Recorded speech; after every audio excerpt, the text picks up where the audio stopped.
Hi hello friends అందరికీ నమస్కారం. ఈరోజు ఈ వీడియోలో తెలంగాణ రాష్ట్ర వ్యాప్తంగా రేషన్ కార్డు ఉన్న ప్రజలందరికీ నిజంగా ఊహించని శుభవార్తలతో వచ్చాను.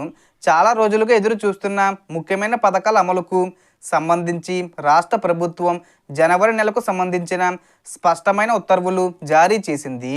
జనవరి నుంచి ఏ పథకాలు అమలవుతున్నాయి, వాటి ద్వారా ఎవరికి ఎంత లబ్ధి కలుగుతుంది, అర్హత కోసం మనం ముందుగా ఏ ప్రూఫ్స్ రెడీగా పెట్టుకోవాలి అన్న పూర్తి వివరాలను ఈ వీడియోలో క్లారిటీగా చెప్పబోతున్నాను. వీడియోని ఎక్కడా కూడా స్కిప్ చేయకండి ఫ్రెండ్స్, అండ్ వచ్చి చూడండి. వీడియో స్టార్ట్ చేసే ముందు మీకు ఒక small request friends, TG government నుంచి పథకాలకు సంబంధించి ఏ చిన్న అప్డేట్ వచ్చినా మీరు మిస్ కాకుండా ఉండాలంటే వెంటనే మన ఛానల్ని సబ్స్క్రైబ్ చేసుకోండి. అండ్ సబ్స్క్రైబ్ చేసుకున్న వాళ్ళందరూ కూడా సబ్స్క్రైబ్ బటన్ పక్కనున్న గంట సింబల్లో ఆల్ అని పెట్టుకోవడం మర్చిపోకండి ఫ్రెండ్స్. ఇలా పెట్టుకోవడం వల్ల నేను పెట్టే ప్రతి ఒక్క వీడియో మీరు నోటిఫికేషన్ రూపంలో పొందగలరు. అండ్ వీడియో మీ నచ్చితే లైక్ చేయండి ఫ్రెండ్స్. సో ఏమాత్రం లేట్ చేయకుండా వీడియోకి వెళ్ళిపోద్దాం. సో ఇక టాపిక్లోకి వస్తే, తెలంగాణ ముఖ్యమంత్రి సీఎం రేవంత్ రెడ్డి గారి నేతృత్వంలో రాష్ట్ర ప్రభుత్వం పలు కీలక పథకాలకు గ్రీన్ సిగ్నల్ ఇచ్చింది. వాటిలో మొదటిగా జనవరి నెలలో అమలు కాబోతున్న ప్రధాన పథకం పెన్షన్ల పెంపు. ఎన్నికల సమయంలో కాంగ్రెస్ పార్టీ 6 గ్యారంటీల్లో భాగంగా పెన్షన్ల పెంపు హామీ ఇచ్చిన సంగతి తెలిసిందే.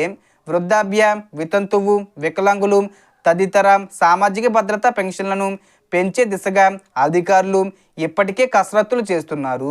జనవరి 1, 2026 సంవత్సరం నుంచి పెన్షన్ల పెంపు అమలు చేసేలా కార్యాచరణ రూపొందుతుంది. ప్రస్తుతం తెలంగాణలో సుమారు 44 లక్షల మంది పెన్షన్ లబ్ధిదారులు ఉన్నారు.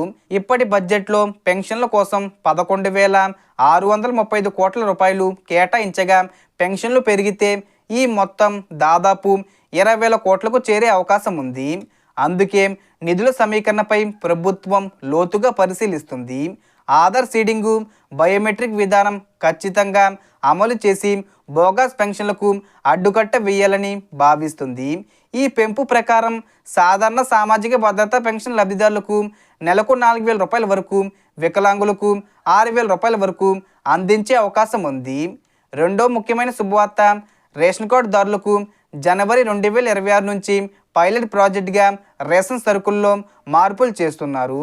ఇప్పటి వరకు బియ్యంతో పాటు రాగులు, జొన్నలు, సజ్జలు, గోధుమ పిండి, కందిపప్పు, పంచదార వంటి పోషక విలువలున్న సరుకులను కార్డుకు 3 నుంచి 5 కిలోల వరకు పంపిణీ చేయాలని ప్రభుత్వం నిర్ణయించింది. దీనివల్ల షుగర్ వంటి ఆరోగ్య సమస్యలు ఉన్నవారికి ఉపయోగం కలుగుతుందని, అలాగే రేషన్ బియ్యం అక్రమ రవాణాకు అడ్డుగట్ట పడుతుందని ప్రభుత్వం భావిస్తుంది. మూడోది, రైతులకు సంబంధించిన శుభవార్త. వడ్ల బోనస్గా క్వింటాల్కు 500 రూపాయలు కొనసాగుతూనే ప్రభుత్వం ధాన్యం కొనుగోలు చేసిన 48 గంటల్లోనే రైతుల ఖాతాల్లో డబ్బులు జమ చేసే విధానాన్ని జనవరి 2026 నుంచి అమలు చేయనుంది. అంతేకాదు, రైతు భరోసా పథకంలో కూడా భారీ మార్పులు ఉన్నాయి. ప్రస్తుతం రాష్ట్ర ప్రభుత్వం రైతులకు సంవత్సరానికి 2 విడతలుగా మొత్తం 12,000 రూపాయలు ఇస్తుండగా, కేంద్ర ప్రభుత్వం పీఎం కిసాన్ ద్వారా ఇచ్చే 6,000 రూపాయలను 2026 నుంచి రాష్ట్ర నిధులు కూడా కలిపి సంక్రాంతి కానుకగా జనవరి నెలలో రైతుల ఖాతాల్లో జమ అయ్యే అవకాశం ఉంది. ఇక చివరగా, మహిళల కోసం ప్రతి నెల 2,500 రూపాయల ఆర్థిక సహాయం అందించే పథకానికి సంబంధించి కూడా కీలక అడుగులు పడుతున్నాయి. 18 నుంచి 60 సంవత్సరాల మధ్య వయసున్న అర్హులైన మహిళలకు గుర్తించేందుకు రాష్ట్ర వ్యాప్తంగా కొత్త సర్వే ప్రారంభించారు.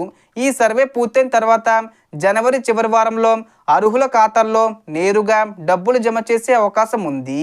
నెల నెల ఇవ్వాలా లేదా సంవత్సరానికి ఒకసారి ఇవ్వాలా అనే అంశంపై ప్రభుత్వం ఇంకా పరిశీలిస్తుంది. ఈ విధంగా జనవరి నెలలో పెన్షనర్లు, రేషన్ కార్డుదారులు, రైతులు, మహిళలు ఇలా అన్ని వర్గాలకు సంబంధించిన కీలక పథకాలు అమలయ్యే అవకాశం ఉంది. ఇలాంటి ప్రభుత్వ పథకాల అప్డేట్స్ ఒకటి మిస్ కాకుండా తెలుసుకోవాలంటే ఈ వీడియో కింద ఉన్న సబ్స్క్రైబ్ బటన్ క్లిక్ చేసి పక్కనున్న బెల్ ఐకాన్ను ఆల్లో పెట్టుకోండి. సో దీనికి సంబంధించి ఏ చిన్న ఇన్ఫర్మేషన్ వచ్చినా నేను వీడియో చేసి పోస్ట్ చేస్తాను. ఆ యొక్క అప్డేట్స్ మీరు మిస్ కాకుండా ఉండాలంటే వెంటనే మన ఛానల్ని సబ్స్క్రైబ్ చేసుకోండి. సో టోటల్ ఇన్ఫర్మేషన్ ఇది ఫ్రెండ్స్. మీకు ఈ వీడియో నచ్చితే లైక్ చేయండి, షేర్ చేయండి అండ్ సబ్స్క్రైబ్ చేసుకోండి. Thanks for watching.